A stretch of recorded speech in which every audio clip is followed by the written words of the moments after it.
Welcome to the Football Fellows. I'm Mark Fellows. This is Jake Fellows. We're doing the fixtures and analysis for the game starting January the 30th. Just want to talk about the games from the past week. We did get 3 predictions completely 100% correct. We've both started off with the Leicester Everton game, which finished 1-1. We both predicted 1-1 for that. Jake predicted the Man City result correctly, 5-0, which is pretty good. Good bet there. And I predicted the Liverpool to beat Tottenham away 3-1. So 3 decent bets that would have given you really good odds. Those were just the exact scores we got. Exact scores. So we're going to start this week with Everton at home to Newcastle. Jake. Yep. Everton and Newcastle. I don't actually remember the result. Everton's tied Leicester, right? Yeah. And Newcastle just lost, correct? They lost again. Well, they never win anymore, so obviously they must have lost. They lost at home to Leeds 2-1. Right. Oh, that's right. They actually didn't play that bad, Newcastle. They actually Second half, they played very they well. had actually pretty good chances to come back into the game. But Everton's home, and even though they look very on and off their players, I still think that they're much better than this very weak Newcastle side. I'm going to go 2-0 to Everton. And I'm not sure when Steve Bruce is going to get sacked. I think Calvert-Lewin is back playing again. Richarlison's healthy, fit. James Rodriguez just scored. James Rodriguez, he's just scored at the weekend. He scored the only goal for Everton. So they're looking like they're getting back to form. So I think Newcastle definitely, obviously, they are struggling very badly right now. I'm going to go. Although I would say Sam Maxim is back, and he is a very, very good player, and will definitely cause a threat to Everton. But that's not enough. So I'm going to go also Everton 2, Newcastle 0. And the next game up that on Saturday is Crystal Palace at home to Wolves. Crystal Palace coming off a home defeat to West Ham. Crystal Palace lost 3-2.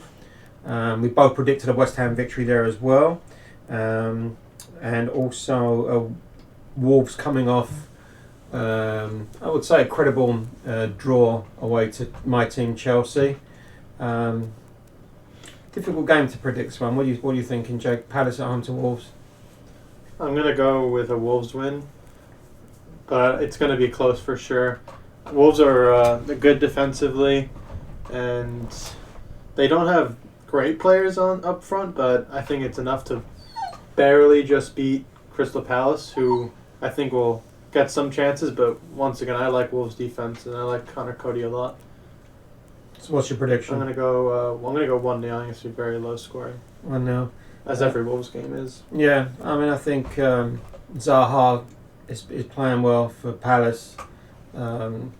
Wolves, as you said, are very strong defensively. I don't think they've got much of a threat going forward these days without Jimenez and obviously selling Yoda.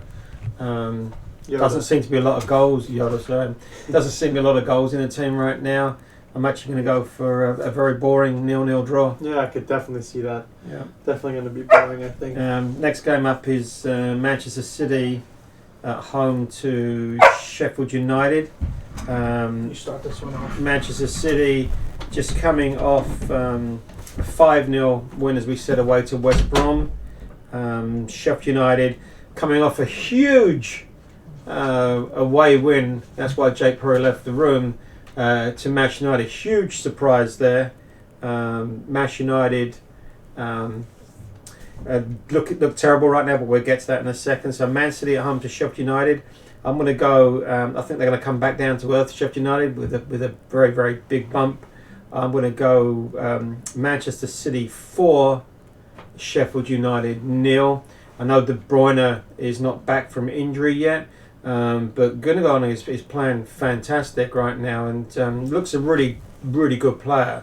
A couple of goals during the week. Has looked a threat going forward. He's playing in a more advanced role right now, which seems to suit him very well. And definitely got goals in this team, even without. It's strange. No forwards. Jesus, who's looked really off form lately, and Aguero still. I'm not sure if he's out this week or he's back this week, but it doesn't look likely that he will probably start anyway. So they're going to go with obviously a false nine and have Sterling maybe playing in the more advanced role. Mahrez on the wing. So Manchester City 4, Sheffield United. Jake, just back in time there. We were just talking about Man City at home to Sheffield United, and we just touched on the fact that your team just a huge upset against Sheffield United, losing at home 2-1, and then Man City coming off the 5-0 away victory. What's my prediction was 4-0 to Manchester City. Yeah, I'm saying 3-0. We just looked really terrible in that game, and we let them win. Their second goal. We'll get to you in a second. Yeah, well, and either way, I don't think Sheffield played like amazing. They didn't need to. They didn't need to because we were so bad and gave up so many chances. Yeah, but 3-0 for me. Man City could easily win by more. I'm just going to say 3-0. Yeah. Can't see them conceding a goal. Can't see them having less than like 75% possession either. Yeah, definitely. West Brom at home to Fulham. This is a big game at this stage of the season already, but a 6-pointer.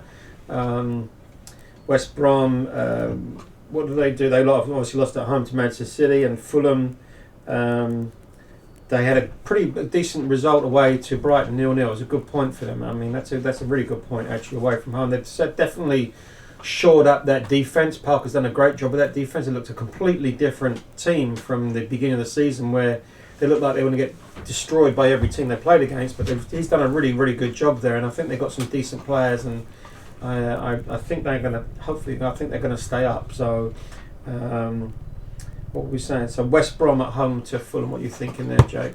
Yeah, I was the biggest critic of Fulham at the beginning because they really did look terrible defensively, especially. But they've really turned the corner, and they really look like actually a good. They played good. They played some nice football. Yeah, they got Lukman up front, who always looks a threat, and they got some speed in the team. I really like the left back, like I mentioned before. Yeah, that is out right now. Robinson. Yeah, but and West Brom, I think their quality is close to non-existent in the Premier League. I'm gonna go for Fulham 2-0. Actually, I actually think they should win this somewhat comfortably. Actually, I think that they have the better players. I don't think it's going to be that easy. I think. Even though I don't think West Brom are a very good team. I mean, Sam Allardyce will get them fired up at least for this game because it's such a big game. I do like Fulham. I think they've got some very good players, but I'm actually going to go for West Brom 1, Fulham 1. Wow. Yeah. Arsenal at home to Manchester United, a team that is turned it around completely. Arsenal look like that. They were going to be struggling this year, but I think they've won their last 5 games now. Had a really, really good win away to Southampton during the week, 3-1. The young players are starting to perform now, starting to be more consistent. And of course, as we said, quite happily said that Manchester United lost to Sheffield United. So how are they going to bounce back against it in this game? I think Arsenal, are a different proposition than they were 5 or 6 games ago. So, what do you think about your team in this one, Jake? Yeah, I think regardless of the result, I think we're going to win. Even though we didn't play well this weekend, that's just kind of how the Premier League is sometimes, with a team will just randomly not show up, and then they always come back stronger, or the previous match doesn't really matter if it's a one-off. If it's a run, I feel like it's more important, but in this game, I don't feel as if that one loss is going to make us play better or worse against Arsenal. If anything, better. And I just think when I look at Arsenal, I think, how are they getting so many results? Because I don't think their players are that, good. I like Tierney a lot. Lacazette's obviously been scoring a good amount. Aubameyang seems to be back in form. But I just think Rashford, Fernandes, hopefully not Martial this time, because I think he's abysmal. Cavani, maybe Van de Beek. Pogba's been the best player for us. I think that's just they're too much quality for Arsenal. I'm going to go for a 2-1 victory. I don't think it's going to be maybe so dominant, but I think we'll get it over the line. I think this is a difficult game for both teams. I mean, obviously, Manchester United coming off a rebound from that Sheffield United. He's going to want to see a reaction show. But Arsenal are in form right now, and I think the young players are playing really well. Like Saka, I wasn't sure about him initially, but he seems to be playing really well. Aubameyang is starting to hit form, and I think Lacazette is always going to be a goal threat. Manchester United, as you said, Martial is just not doing it for me. He's just, I don't know what it is with him. If he hasn't got the quality, he doesn't work hard enough for me. When you compare him to Cavani works his ass off, but Martial, it's not even the work rate. He's just his touches are really off, and people are criticizing him after this game, but we've been criticizing him for the last month or so now, after the last month of games. So it's not just this one game where we're saying that. No, this has been... We've been saying this, and it showed a lot this weekend where his touches were very bad. He gave the ball away, and then he just walks. Yeah, just strolls away. He's just not good enough all around for me. Yeah, I'm not sure if he's quite up to the level for Manchester United. And there's always a question about him, but he had a decent spell last year, but he's doing nothing right now. And I would think that Solskjaer would start Cavani, who looks good. Yeah, but I think this is going to be a tough game for both teams. Like I said, I want to go for Arsenal 2, Manchester United 2. I think a draw is probably the most the easy option here. So Southampton, the last game of the day, Southampton at home to Aston Villa. Southampton seem to have hit a bit of a tricky patch recently. Villa coming off a surprising 3-2 defeat at Burnley, which I thought they would have won comfortably, and at one point during the game looked like they were going to win comfortably as well. Southampton coming off, as we said before, a home defeat to Arsenal. What's your take on this one, Jake? Yeah, this should be a very entertaining game. Villa's a team I've been saying I like a lot because I like Grealish a lot. He's obviously the player of the game with Ings and Southampton, and they play really attractive football, both these teams, more than people would look at on paper because of the team they are. So I think it's going to be entertaining and close, definitely close, I think. Ings is in for Southampton. I don't think there's any injuries for Villa. This is a pretty hard one to call. I mean, I guess I'm going to go with the easy way out and say draw. Trying to think of a winner, but I'm going to go for a draw. Yeah, I'm going to go for 2-2 draw. It's kind of hard to call. Yeah, I think both these teams are hitting above their weight right now. Dean Smith has done a fantastic job with Villa, along with John Terry. I'm sure John Terry's one of the main reasons why the defence is playing so much better this year. But I think Grealish and this Traore, I think, is a phenomenal player. I really like him a lot. He just scored a nice goal. Scored a great goal. Yeah. Watkins has just scored at the weekend, so hopefully, during the week, hopefully that gives him a bit more confidence. I actually feel that Aston Villa can win this. Yeah, I would say if anyone could win, I'd probably take Villa. Yeah, I'm going to go Southampton 1, Aston Villa 2.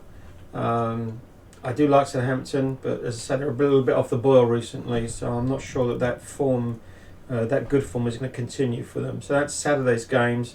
So the early game on Sunday, we have my team Chelsea at home to Burnley. You know what I think about the whole Chelsea team right now. I'm so fed up with Chelsea that, with Lampard's situation. And you talk about Arsenal, how they've turned it around in the last 5 or 6 games. Arteta looked like he could have been on his way out just 5 or 6 games ago, and look what's happened. And I think if Frank Lampard would just given it a little bit more time, he would have come through.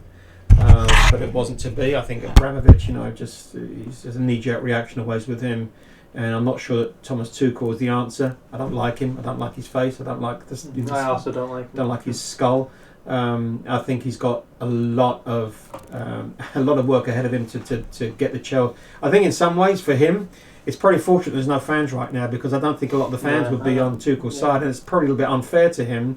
Yeah. But I think because Frank Lampard was such a legend of the club, so probably in some respects, probably not having fans there is probably good for Tuchel until he can probably try and hit a winning run, because a 0-0 draw at home to Wolves is not what the crowd would have really been happy about. I think the lineup that he put out, he put Havertz in, he dropped Pulisic, he dropped Mount, who's been our best player by a mile in the last couple of months, which is ridiculous. That's absurd. I don't, and of course Jorginho in the team again. I don't know, even though what Jorginho does, quite honestly, to passes the ball 5 yards to the side, and that's pretty much it.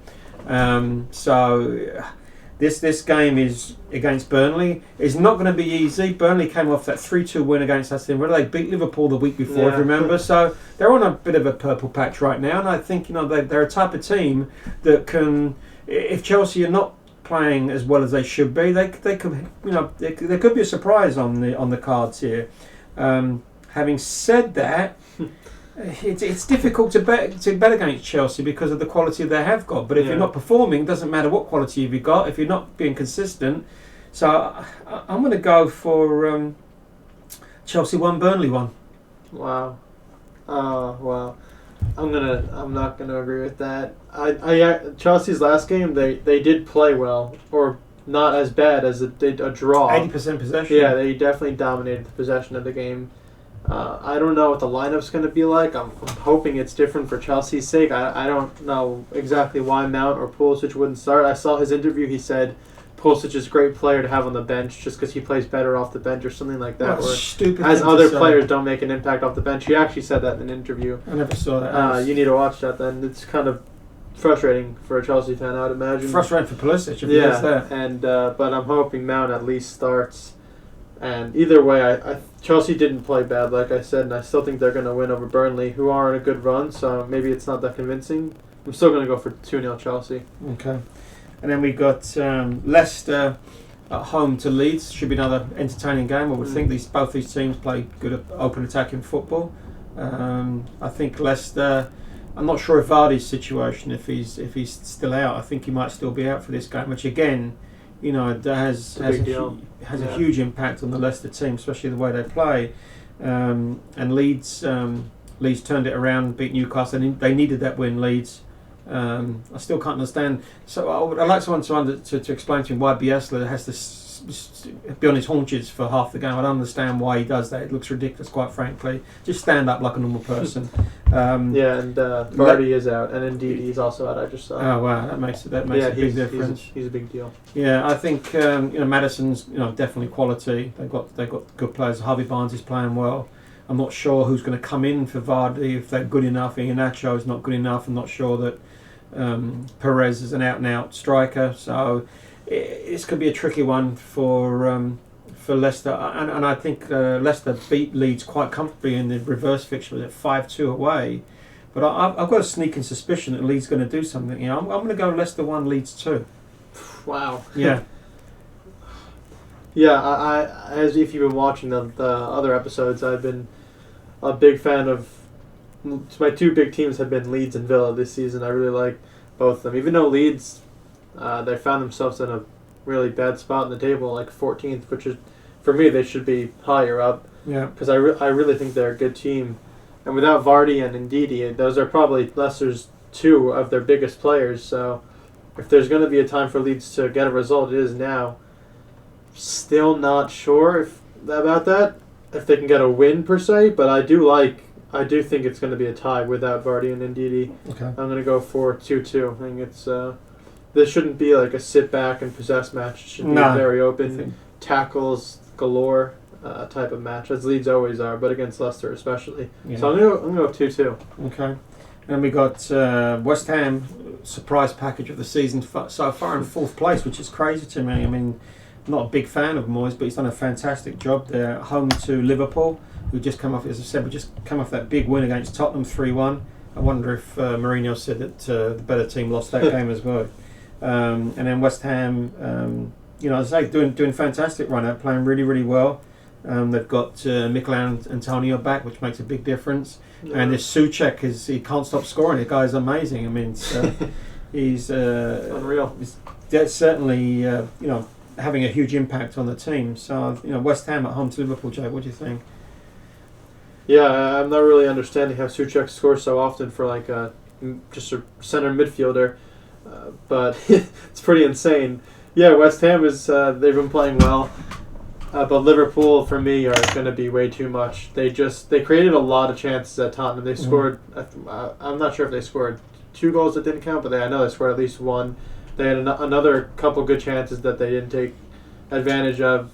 I just think they're going to go back on a run here. I think they've probably been training pretty hard after the loss to Burnley. I think they're going to try to really kill teams off, and I think they're going to do that here with. Well, I think their defense is still unsettled. Isn't it? I mean, it is unsettled. I think someone just got injured during the week. Oh, really? A central defender just got injured, but came off at half time, didn't he? Because the young guy came on. Matip, was it? Yeah, Matip came off. So Henderson's still going to be at the centre back. Yeah, so. I still don't think it's going to be a big factor when you have Thiago and Wijnaldum in there, who I'm sure will. I'm just wondering Sure. on defense, their especially on side. crosses with Suchek and LEV. You haven't got your True, they don't have your, anyone that big. your I central guess. That's defensive true. pairing there. It's a good point, Cause actually. some issues. So, like you, I think Liverpool just got too much quality, especially up front. It's a difficult one to predict because the defense is not at the same level as the attack right now. So, I'm still gonna go. what do you do? I'm gonna go for 3-1 Liverpool. 3-1. I think it's going to be much closer than that. I'm going to go West Ham 1, Liverpool 2. Still think they're going to get the Okay. result. And the last game of the weekend is Brighton at home to Tottenham. Brighton coming off a home draw with Fulham, and then obviously Tottenham coming off that home defeat against Liverpool. What do you think, Jake? After losing to Liverpool, Tottenham actually, they had their moments in the game. They did score another goal that was disallowed, but overall they definitely looked like they were the inferior team. Even with that said, against Brighton, who really are disappointing with their results, their players looked, in the beginning of the season, I thought they were going to be a Surprise. surprise because Yeah. their players were, I liked them all. I thought they played nice, but they've really just been lacking everything. I mean, they're not getting the results I would have thought they should, but maybe I was just wrong, and they're not as good as I would have thought. And I don't think Spurs, as I've said every episode, are as good as That maybe position. people make them out to be in their position. Yeah. But in this game, I still think that with just Kane and Son and Ndombele getting some good performances in now, and them being a defensively good team, Solid, yeah. I'm gonna go for. I'm actually gonna go for 1-0 Spurs. Yeah, I think this is going to be a really close game. I think Brighton definitely could cause an upset, not because they're good necessarily, because Tottenham are, as we both said, are not as good as people are making out. I think Kane and Son are always going to give you a chance, but I'm not sure that the midfield is that strong. And Ndombele's played well in the last few games, but I think outside of that, there's not a lot around him. I'm not sure if Winks is that good, to be honest with you. But you'd say with Mourinho that they're definitely going to be a reaction to the defeat against Liverpool, and then especially with Brighton not able to get past Fulham, how they're going to get past Tottenham. So Yeah. I'm going to go Brighton 0, Tottenham 2. And I think as far as betting this week, that last game we just spoke about, I mean, Tottenham are plus 136, which I think is a really, really generous odds right now. I would expect them to be minus something. So Yeah, me plus too. 136 is really, really good. So that's going to be my bet for the week. Jake, what are you thinking? Anything else? I mean, Man City half time is minus 212. It's not even in the hundreds. No, it's not in the hundreds. No. I mean, I still think that for me the best bets would be. I definitely like Spurs at the value you're getting. I think that even if it's close, I think that they'll edge it out. Yeah. I do like Liverpool at minus 129. I think that is good. Even if it's close, Liverpool's too good for me not to win. Yeah. Leicester and Leeds, I wouldn't touch because I think that could go any way. Yeah. Same thing with Chelsea at minus 300. You're not getting good enough odds. Villa, Southampton, I can go either way from me. I think Everton actually. Yeah, I like Everton. Minus 164. Minus 164. And maybe you parlay at home to Newcastle. Everton with Tottenham. It'd be a decent For odds. me, yeah, those are the three bets. Would be Everton at home, Spurs and Liverpool both away to win, and maybe Man City half. But for minus 212, I'm not really. It could be. It's just going to be one of those halves where they sit back, and if they can get that goal, you win the half bet. I don't know if you really want to put yourself through that. But for the minus 212, I'm not sure. Yeah. I definitely like the three I mentioned, though. I think those are all pretty confident. I'm very confident in those ones. All right, so we'll see you back here on Monday. There's fixtures Tuesday, Wednesday, and Thursday of next week. And as I said, don't forget we got 3 scores exactly correct last week. So We're going to try to continue the run. yeah, Bye. take care.